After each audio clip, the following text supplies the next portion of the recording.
Sometimes people don't want to hear the truth because they don't want their illusions destroyed. Friedrich Nietzsche. You're chasing something bigger than yourself, a vision, a legacy, a life that screams purpose, the fire in your soul that pushes you to become more than just a man. But here's the brutal truth. The stronger you burn, the more you'll stand alone. The woman you love, the one you thought would stand by your side, might turn away. Not because she hates your strength, but because it terrifies her. Your drive, your refusal to settle. It's not what she dreams of when she thinks of love. It's a storm she can't tame, a force she can't hold. And that's when you realize the path to becoming your greatest self might cost you the one thing you thought would make it complete. Why does this happen? Why would a woman reject a man who's disciplined, focused, alive with purpose? You'd think she'd want someone who's rising, someone who's carving his name into the world. But Nietzsche saw it clearly. Most people crave safety, not greatness. Your ambition, your late nights grinding, your obsession with something beyond the ordinary. It doesn't feel like love to her. It feels like distance. She wants a man who's there, who makes her feel like the center of his world, not a man who's chasing a horizon she can't see. And so, she might choose someone else, someone softer, simpler, someone who doesn't make her question her own place in the world. That's not betrayal, it's human nature. Most women aren't built to walk beside a man who's striving to become a superhuman. They want a partner, not a pioneer. And you? You're not here to be tamed. You're here to conquer yourself, even if it means walking alone. If this content makes sense to you, please leave a like and subscribe. Thank you. You're fighting to become more, to rise above the ordinary, to live with the fire Nietzsche called the will to power. You're not here to drift through life.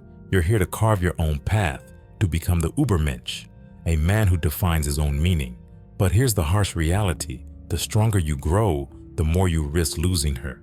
The woman you thought would stand by your side, inspired by your drive, might turn away.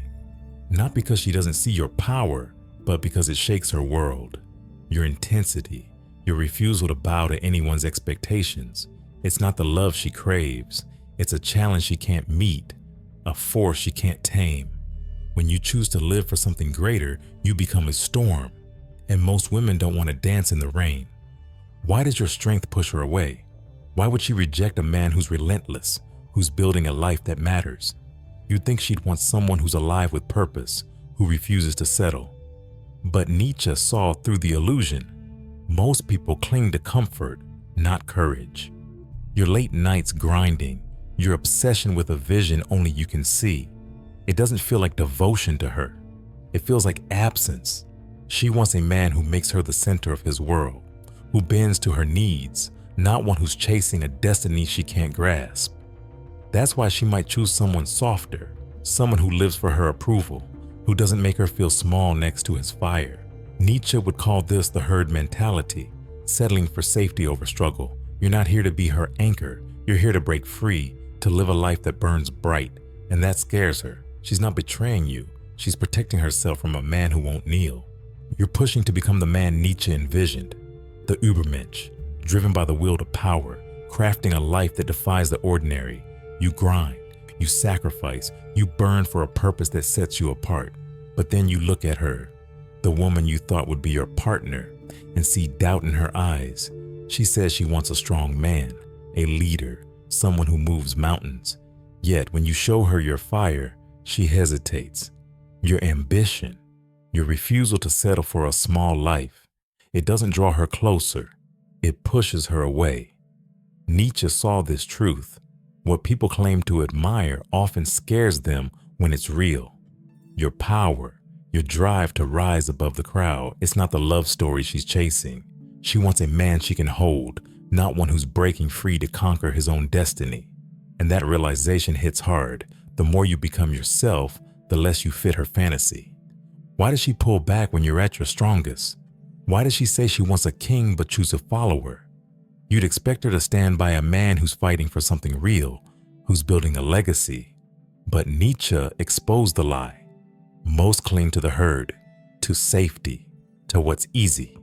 Your late nights working, your focus on a vision only you see, it feels like rejection to her.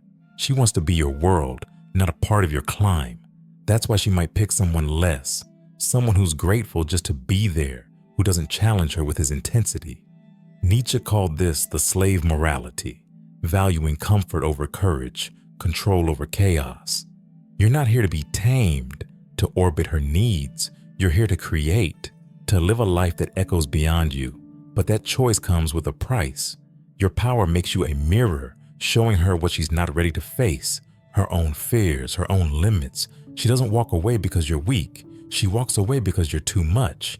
And Nietzsche would nod, knowing that the man who dares to rise must be ready to stand alone, not because he wants to, but because the herd can't follow where he's going.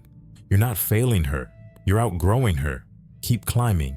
You've chosen a road that few can walk, driven by Nietzsche's will to power, the raw hunger to rise, to create, to become the Übermensch who shapes his own truth.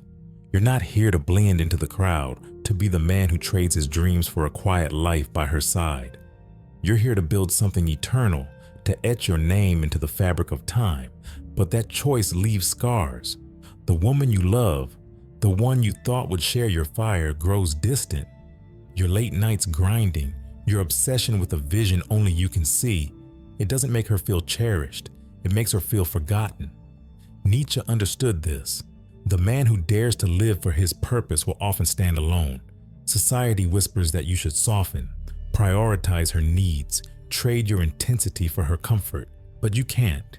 Your mission demands your soul, every ounce of your strength, every sleepless night, every doubt you bury. When you give it all, she doesn't see a hero. She sees a man slipping beyond her reach, a stranger who's chosen destiny over her heart, and that truth burns. The more you chase your greatness, the more you risk losing the one you thought would walk with you. Why does your purpose leave her feeling abandoned? Why does the world brand you as cold when your heart burns with passion? You'd think she'd stand in awe of a man who refuses to settle, who fights for a life that matters. But Nietzsche saw through the lie. The herd fears what it can't control. Your drive, your refusal to live small, it shakes the foundation of modern love. She wants a man who stays close, who makes her the center of his universe, who bends to her emotions. But you're not built to orbit anyone. You're built to climb, to burn, to chase a truth that's bigger than both of you. That's why she might turn to someone simpler, someone who doesn't vanish into his dreams, who doesn't make her feel small next to his fire. Nietzsche called this the resentment of the weak. They curse what they can't tame. You're not distant. You're devoted to a cause that demands everything. Yet society, and often the woman you care for, will call you selfish, unavailable, even dangerous. They don't see the battles you fight within, the voices telling you to give up, the weight of a vision no one else believes in. You're not choosing loneliness, it's choosing you. Because the path Nietzsche urged you to forge, the one that leads to your highest self, doesn't bend for love, it demands sacrifice. Sometimes that means letting her go, not because you don't care, but because your truth can't wait. You'll walk alone, not out of pride, but because the man who dares to rise must leave the herd behind. You're standing at the edge of a choice that defines you. One path leads to a legacy, a life forged by Nietzsche's will to power, where you become the Übermensch, a man who creates his own meaning and leaves a mark on eternity. The other path offers love, her warmth, her voice, a life where you're enough just by staying close. But here's the truth that cuts like a blade. You can't walk both. The woman you want by your side, the one you thought would celebrate your fire, might never grasp what drives you.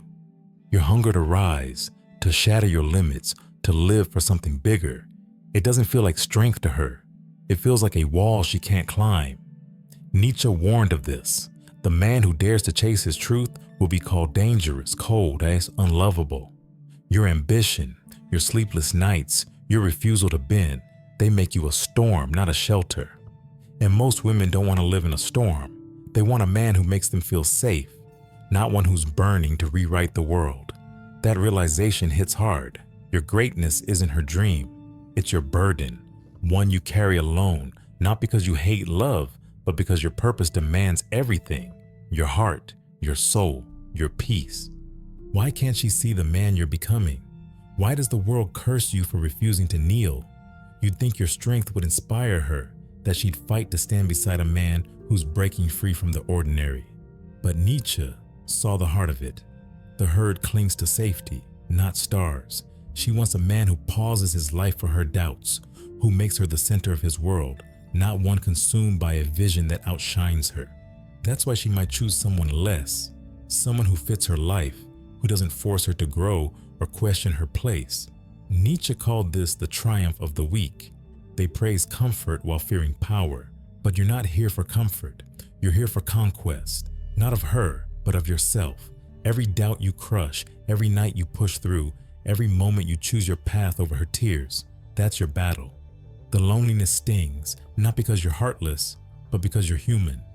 You feel the weight of her absence, the silence where her support should be. Yet Nietzsche would urge you to keep going. The man who lives for his will to power doesn't need her approval. He needs his truth. So let her go. Let the world misunderstand you. Their whispers, calling you selfish, toxic, distant, mean nothing when you're carving a life that echoes beyond you. You're not failing her. You're outgrowing her. This isn't just about losing her. It's about losing the illusion that love can save you from your path. You've tried to explain, to show her why you burn, why you can't stop, but she doesn't see the battles you fight within. The voice is telling you to give up, the fear that you'll die alone. Nietzsche knew this struggle. The Übermensch isn't born. He's forged in pain, in sacrifice, in the courage to stand apart. You're not cold. You're disciplined. You're not unloving. You're devoted to a purpose that demands your all. And that makes you dangerous, not because you harm, but because you don't bend. The world will try to shame you, tell you to soften, to trade your fire for a life of ease. Don't. The man who kneels to love loses himself. The man who rises alone becomes eternal. So keep climbing. Let the pain of her absence fuel you, not break you. Your reward isn't her smile. It's the man you see in the mirror, stronger each day, unshaken by rejection. If this truth shakes you, if it sparks something deep in your soul, don't walk away. Like, share, subscribe, join the fight for truth. Greatness isn't free. It's forged in the fire of sacrifice, and you're already burning.